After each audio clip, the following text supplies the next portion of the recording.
Welcome back, my dear learners of class 10th. Let us cover one more poem from your syllabus, that is A Tiger in the Zoo, written by Leslie Norris, a Wales poet. Means Wales is the name of a country, one of those four countries that comes under the power of Britain. This poet was born in 1921, my dear learners, and till now this great poet is alive. This poet, like John Keats, one of the greatest, just a romantic from the second generation of the romantics, decided to be a poet at a very early age. इन्होंने my dear learners Leslie Norris ने बहुत ही कम उम्र में ये decide किया कि ये poet बनेंगे. जैसे जॉन कीट्स एक बहुत बड़ा नाम, एक बहुत बड़ा पोएट, कहाँ का, किस एज का, रोमांटिक एज के सेकेंड जनरेशन का, रोमांटिक एज के सेकेंड जनरेशन का जॉन कीट्स एक बहुत बड़ा पोएट. जॉन कीट्स ने ऑलरेडी मेडिको की डिग्री ले रखी थी, ऑलरेडी उन्हें सर्जरी की डिग्री अवार्ड हो चुकी थी माय डियर लर्नर्स. फिर भी उन्होंने डिसाइड करा, उन्होंने कहा that he was not born for a surgeon, he was born for a poet. उन्होंने कहा कि वो एक पोएट बनने के लिए पैदा हुए, न कि एक सर्जन बनने के लिए पैदा हुए. And he gave up surgery. उन्होंने अपनी सर्जरी को छोड़ दिया, अपने मेडिकल प्रोफेशन को छोड़ करके ही became a poet. And today he is known for his greatest odes. Ode जो उन्होंने लिखी है, best ode. Ode is a form of poetry. मैंने अपने शॉर्ट्स में इसको बहुत अच्छे से डिटेल में समझाया माय डियर लर्नर्स ओड को, और मैंने उनकी सारी फेमस, करीब 4 फेमस इंपॉर्टेंट जो ओड्स हैं उनको भी मैंने कवर किया my dear learners. So you can go to the playlist and you can watch my videos on his odes. और आप शॉर्ट देख करके ओड को भी समझ सकते हैं. तो आइए हम इस राइटर के बारे में समझें. इस राइटर, ये जो राइटर है लेस्ली नॉरिस, इस पोम में एक्चुअली वो एडवोकेट कर रहा है particularly for the animals to be allowed to live in their own habitat, means in their own natural home or natural house, that is jungle. Why? Because क्योंकि ये जब इन्हें एक्चुअली जू में या कहीं और पे रखा जाता है only particularly for the show and entertainment and fun, they feel very much measurable. वो बहुत मेजरेबल फील करते हैं माय डियर लर्नर्स. ये जो एनिमल्स होते हैं they do not like at all. कौन इसको ये अच्छा लगता है कि उसको उसके घर से हटाकर एक छोटे से बंद कमरे में उसे रख दिया जाए? Nobody likes. तो ठीक उसी तरह इस पोम में जो हमारा सेंट्रल कैरेक्टर है इस पोम का, that is the protagonist. Central character जो हमारा इस पोम का है वो एक टाइगर है. That is also the eponymous character my dear learner. Eponymous character उस कैरेक्टर को कहते हैं जिसके ऊपर टाइटल ही होती है. तो ये टाइटल में ही टाइगर है, a tiger in the zoo. सो इस पोम का जो एपोनिमस कैरेक्टर कौन है? टाइगर है, क्योंकि टाइगर टाइटल में ही है. तो this is eponymous character my dear learners. तो ये जो टाइगर है माय डियर लर्नर्स, ये कैसा फील कर रहा है? कहां पर? Behind the bars in a small cell of a zoo. Zoo के एक स्मॉल सेल यानी एक छोटे से रूम में बार्स के पीछे, लोहे की सलाखों के पीछे ये कैसा महसूस कर रहा है? इसकी लाइफ कैसी है? और इसकी लाइफ को दिखाना चाहता है कि इसकी लाइफ जंगल में कैसी होती, इसके अपने घर में कैसी होती. How the life of this very particular animal would be in the jungle and how the life of this very particular animal is in the caves behind the bar. बार के पीछे इसकी लाइफ कैसी है माय डियर लर्नर्स? आइए पढ़ते हैं और इसको समझते हैं. ही स्टॉक्स, स्टॉक्स का मतलब माय डियर लर्नर्स होता है मूव्स, MOVES, मूव्स, चलना। विविड का मतलब होता है माय डियर लर्नर्स क्लियर, लिख दे रहा हूं मैं CLEAR, क्लियर। स्ट्राइप का मतलब होता है मार्क, मार्क्स। आप देखते हैं टाइगर की बॉडी पे ब्लैक स्ट्राइप्स होते हैं और बैकग्राउंड क्या होता है, येलो। येलो बैकग्राउंड पे उसके उसके येलो बैकग्राउंड पे ब्लैक स्ट्राइप्स होते हैं। How vivid means how beautiful, how grand the animal looks. Animal दिखता कितना है। अगर जो आप एक पोम को पढ़ेंगे जिसका नाम है टाइगर, एक पोम का नाम ही है टाइगर, जिसको किसने लिखी थी, विलियम ब्लेक ने। अगर आप उस पोम को पढ़ेंगे तो देखेंगे कि उस पोम में भी जो विलियम ब्लेक हैं वो कैसे ग्लोरीफाई कर रहे हैं या कितने ऑ स्ट्रक हैं। एक्चुअली विलियम ब्लेक वहाँ ऑ स्ट्रक नहीं है, वहाँ पे एक्चुअली यस पोइट्री सॉरी ऑ स्ट्रक है। वहाँ वो देखता है जब इस टाइगर को, इस एनिमल को, तो इतना ज़्यादा वो ऑ स्ट्रक, मतलब इतना ज़्यादा वो सरप्राइज्ड है कि वो कुछ कह ही नहीं पा रहा। कह रहा है टाइगर टाइगर बर्निंग ब्राइट। उस लाइन में उस पोम में ये लाइन बोलता है poet, tiger tiger burning bright. और वो अप्रिशिएट करता है टाइगर के मेकर को, यानी कि गॉड को, कि गॉड ने ये किस तरह के क्रीचर को बनाया है। फिर कहता है गॉड ने, ये वही गॉड है जिसने एक लैम को बनाया है, LAMB लैम, एक मेमने को, कि दिखाना चाहता है कि गॉड ने कितनी वैरिड क्रिएशंस किए हैं। एक गॉड का क्रिएशन इतना जो फेरोसियस, इतना डेंजरस, इतना लीथल, इतना ग्रैंड, तो दूसरा इतना innocent, that is lamb. How is it possible. तो वहां पे उन्होंने एक कॉन्ट्राडिक्टरी जो है, एक कॉन्ट्रास्ट दिखाया है या एक कॉन्ट्राडिक्शन दिखाया है, और थोड़ा सा उनको इस बात का भरोसा नहीं हो पा रहा कि is it possible for one person or for one creator to create two so different creatures in features, in traits, in body, in size and so many other traits and qualities. तो अगर आप उस pome को पढ़ेंगे जिसका नाम है tiger, तो वहां पे देखेंगे टाइगर को कैसे ग्लोरीफाई कर रहा है पोएट।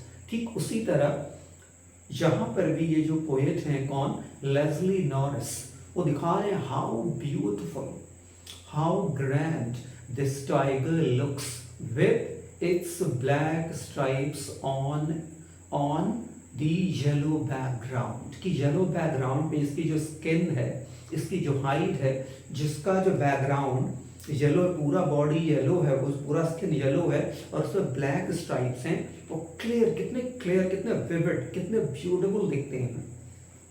देखिए, The few steps of his cage, क्या रहा है, stripes, the few, स्टॉक करता है वो, स्टॉक मतलब मूव करता है, the few steps of his cage, few steps क्या रहा, few steps, few मतलब नेगेटिव मीनिंग देता है, आप जानते हैं, few नेगेटिव मीनिंग देता है, whereas a few and the few my dear learners हमेशा पॉजिटिव मीनिंग देते हैं।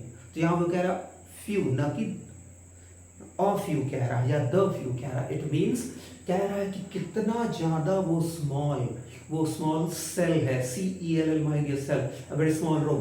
बता रहा कि वो रूम, वो केज, वो पिंजरा, CAGE केज मीन्स पिंजरा, कि जिस पिंजरे में इस टाइगर को रखा गया है जू में, how small it is in its length and in its width, WIDTH।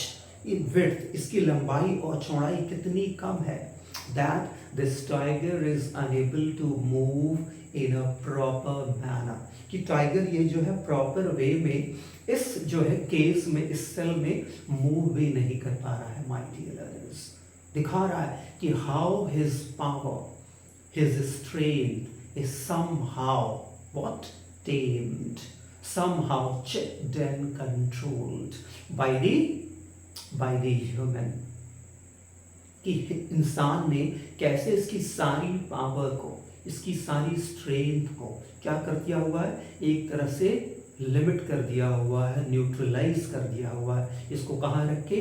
Behind the bar in the cage, and the bar is so strong that it is almost impossible, particularly for this tiger, to break itself free. उसको break भी नहीं कर सकता। इसी कारण वो अपने anger, अपने फ्रस्ट्रेशन को दिखाने के लिए क्या करता है? Just stocks moves up and down, but वो प्रॉपरली मूव भी नहीं कर पाता है डियर लर्नर्स। आगे देखिए, ये भी एक चीज आप देख लीजिए कि क्या कह रहा है। देखिए, स्टॉक्स, स्ट्राइप्स दोनों वर्ड एस से शुरू हो रहे हैं, यानी कि पहली ही लाइन में एलिटरेशन का यूज किया गया है माय डियर लर्नर्स। यहाँ एलिटरेशन है, तो पहली लाइन आपको क्लियर है my dear learners, second line भी आपको क्लियर है डियर लर्नर्स। अब हम देखते हैं पोम की जो थर्ड लाइन है वो क्या है? On pads of velvet quite.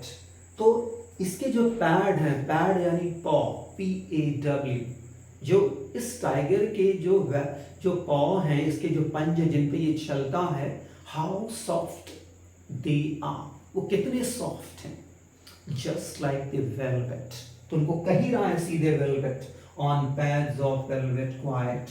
यहाँ पे इस लाइन में माय डियर लर्नर्स, पैड यानी कि पॉ, वेलवेट उनको कह रहा है, यानी कि पोएट सीधे सीधे जो टाइगर के पॉ को, PAW पॉ को, वो सीधे कंपेयर कर रहा है वेलवेट से, बिना लाइक एज का इस्तेमाल किए, यानी कि मेटाफर। यहाँ पे मेटाफर यूज किया गया है माय डियर लर्नर्स।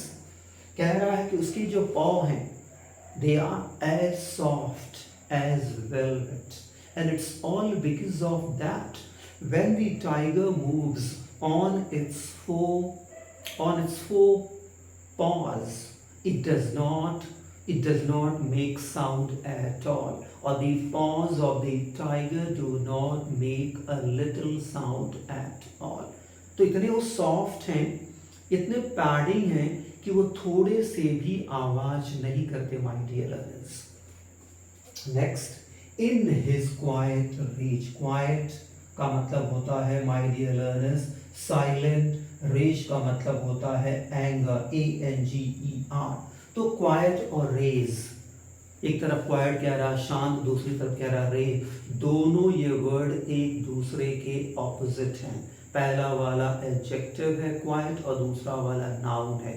तो यहाँ पे इस तरह का अगर जो आपको कॉम्बिनेशन मिलता है वर्ड्स का, कि एक एडजेक्टिव है दूसरा नाउन है जनरली, और पहला वाला दूसरे वाले का क्या है? ऑपोजिट है, एक दूसरे के ऑपोजिट वो वर्ड भी हैं, तो कौन सा फिगर ऑफ स्पीच होगा माय डियर लर्नर?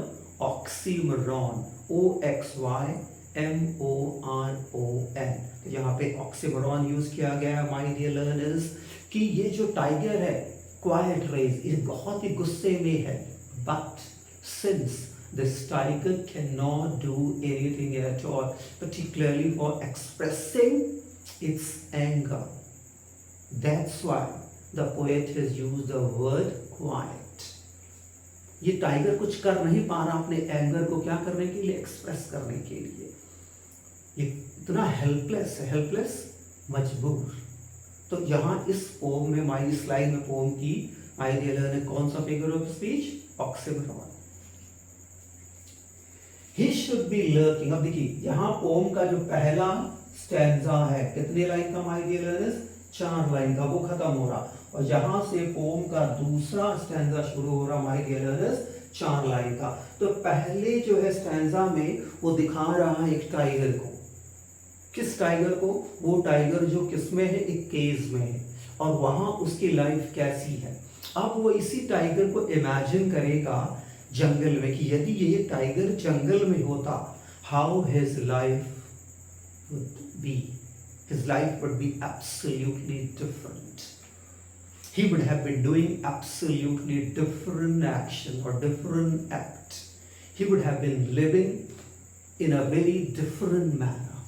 जैसे देख रहे देखिए क्या, He should be lurking। lurking का मतलब होता है hiding, छुपना। शैडो का मतलब शेड, स्लाइडिंग का मतलब आइडिया लेना मूविंग, सरकना, खिसकना थ्रू द लॉन्ग ग्रास, लंबी घासों में। तो कह रहा कि यदि यही जानवर, यही टाइगर अगर जो जंगल में होता तो क्या होता? He would be hiding itself behind the long grass, just close to some water body or just close to a waterfall, and would be waiting there by hiding itself behind the long grass, particularly for a plump means fat deer. क्या अगर ये जंगल में होता तो यही tiger किसी लंबी घासों के पीछे छुपा होता। कहां पर?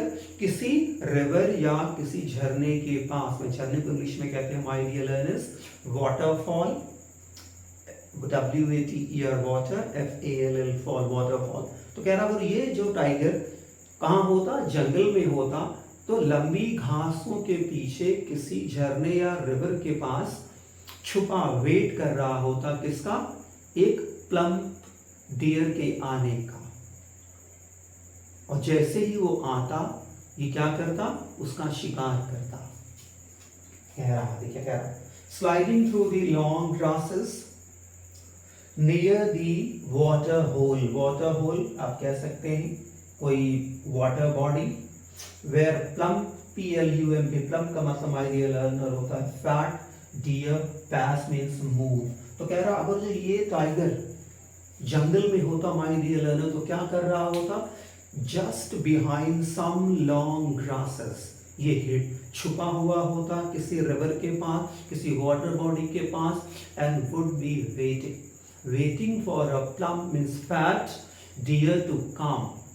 And the moment the deer would come, what would this tiger would do? This tiger would definitely just fall upon that deer. उस deer को fall upon करता, fall upon means attack। तो कह रहा देखिए इसी टाइगर की लाइफ कितनी डिफरेंट होती, कितना रिलैक्स, कितना फ्री ये टाइगर होता। कहाँ पे? जंगल में। बट ये टाइगर कैसा, किस तरह इसकी लाइफ है? किसमें? जू में। तो my dear learners, I hope आपको पोम की ये 2 स्टैंजास क्लियर हो गई हैं। अब हम पोम की 3rd स्टैंजा को देखते हैं my dear learners. He should be snarling. Snarling का मतलब होता है my dear learners warning sound, WARNING, warning sound. वो वार्निंग क्राई या साउंड जो जानवर करते हैं दूसरों को, इंसानों को या दूसरे जानवरों को डराने के लिए, उसे हम कहते हैं स्नैरलिंग। तो कह रहा है ये एनिमल, ये टाइगर को जो जंगल में होता तो ये क्या कर रहा होता? Sometime this tiger would come out of the jungle and standing at the outskirt of the jungle from where he could see a village with the villagers, and there this tiger would be roaring and bearing. Roaring and bearing means exposing its horrible tearing teeth। अपने भयानक दांतों को दिखा रहा होता, दहाड़ रहा होता और उन गांव के लोगों को, जंगल के पास के गांव के लोगों को डरा रहा होगा। क्या रखिए? Around the houses at the jungle's edge means corner, किनारा, outskirt, baring, baring his white teeth। baring his white teeth means displaying or showing, दिखा रहा होता अपने किनको? white fangs को। fangs यानी कि एक्चुअली अपने तेज नुकीले दांतों को। फैंग का मतलब आइडिया याद रखिएगा, वो दांत भी होता है जो स्नेक का होता है, जो स्नेक का पॉइजनस टूथ होता है, जो हुक शेप में होता है, उसको भी हम फैंग कहते हैं माय डियर लर्नर। तो यहाँ उसको फैंग कह रहा है एक्चुअली। हिज क्लॉज, अपने क्लॉज को दिखा रहा होता। टेरराइजिंग मीन्स डरा रहा होता द विलेज। कह रहा विलेज को नहीं, एक्चुअली विलेजेस को, लेकिन यहाँ विलेज वर्ड यूज किया जा रहा है माय डियर लर्नर। किसके लिए? विलेजेस के लिए। इट मीन्स जहां पे ये विलेज किसके लिए सब्स्टिट्यूट नेम यूज हो रहा है? विलेज के लोगों के लिए। इट मीन्स यहाँ पे कौन सा फिगर ऑफ स्पीच है माय डियर लर्नर्स? यहाँ पे है हमारा मेटोनमी माय डियर लर्नर्स। याद रखिएगा my dear learners, metonymy figure of speech यहाँ पर यूज किया जा रहा है। तो माय डियर लर्नर्स, इस पोम की पहली 3 स्टैंजा आपको शायद क्लियर हो गई है। अब एक बार हम इसमें जो फिगर ऑफ स्पीच आप एक बार हम और आपको देख रहे थे, यहाँ पे देखिए स्टॉक्स और स्ट्राइप्स दोनों एस से शुरू हो रहा है, एस साउंड है दोनों की शुरुआत में, तो क्या हो गया? एलिटरेशन यहाँ हो गया। The few steps of his house, यहाँ भी देखिए on pads of velvet quite, यहाँ पैड यानी पॉ, टाइगर के पॉ को यानी कि उनके पंजों को सीधे वेलवेट कह रहा है, यानी कि सीधे वो वेलवेट से कंपेयर कर रहा है। तो कौन सा फिगर ऑफ स्पीच जब हम होता है? जब हम दो चीजों को कंपेयर करते हैं बिना लाइक है इसके मेटाफर। तो यहाँ पे my dear learner metaphor use किया गया है। यहाँ पे देखिए क्वाइट मतलब शांत, रेज का मतलब गुस्सा, दो ऑपोजिट वर्ड्स को एक साथ रखा गया है यानी ऑक्सीमोरॉन, OXYMORON, ऑक्सीमोरॉन यहाँ पे हमारी डियर लर्नर्स। फिर देखिए ही, देखिए शुड भी एस से शुरू हो रहा है और शेड भी माय डियर लर्नर एस से शुरू हो रहा, तो यानी कि यहाँ पे फिर एलिटरेशन है। आप देखिए आगे, sliding through the long grass, यहाँ पे देखिए माय डियर लर्नर ये भी इंपॉर्टेंट है कि क्या आपको ध्यान देना है, इस पे आइए, नियर दी वाटर होल, ठीक है, वेयर दी प्लम डियर पैस, यहाँ देखिए प्लम भी पी से और पैस भी पी से सॉरी माय डियर शुरू हुआ। अब इस यहाँ पे देखिए इधर कौन सी फिगर ऑफ स्पीच है? ही शुड बी स्नैरलिंग, स्नैरलिंग क्या है? एक साउंड डिनोट करने वाला वर्ड है माय डियर लर्नर्स।